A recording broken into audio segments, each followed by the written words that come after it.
Chicago prosecutors dropping all charges against Jussie Smollett following his alleged hate crime hoax, setting off a firestorm across the country. In Chicago, police now planning a protest at the prosecutor's office tomorrow. Here with more is one of those protesters, Martin Pribe, second vice president of the Fraternal Order of Police, Chicago Lodge 7. Martin, thanks for joining us this morning. Update our viewers on where we are on this case right now. Well, right now we're still in sort of the media frenzy about it. Miss Fox, Kimberly Fox, published a bizarre and difficult to understand explanation of what she did in the Chicago Tribune. It doesn't make any sense. It doesn't address the key issues.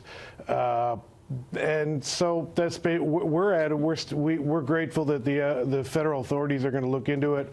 We believe that that's very important to find out what happened here, and we're going to look at our own legal options to get this case back into court and back through the legal process, which is what it should have done to begin with. Yeah, I know police in Chicago are outraged. They feel like preferential treatment's at stake, maybe some backdoor deals. Here's part of that op-ed you're talking about. Kim Fox, the prosecutor, wrote it in the Chicago Tribune on Friday. She wrote this: claims that the outcome of this case has, quote, exonerated him are simply wrong. He's not been exonerated. He has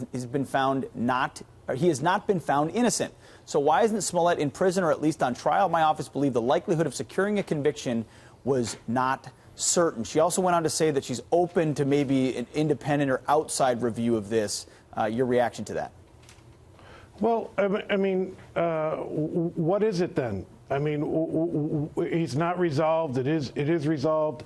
And not likely to have a conviction? What does that mean?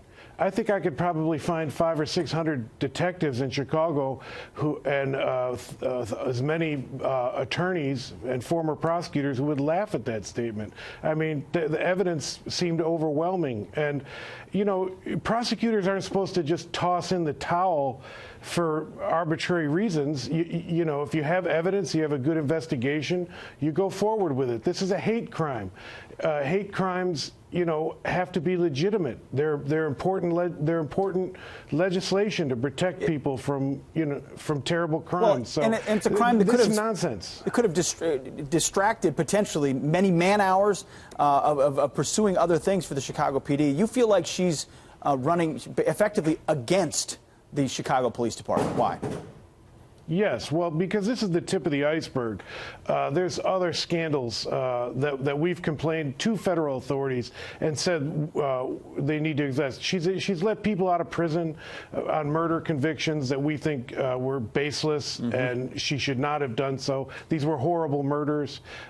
She vacated the convictions of a Spanish Cobra gang member from 20 years ago. Why is a prosecutor vacating 20-year-old convictions of a gang member that will allow him to stay in the country? Keep us, Mark, we've got to go. We've got to go. Keep us updated on this case, and I can tell you're outraged. We appreciate your time. Thank you.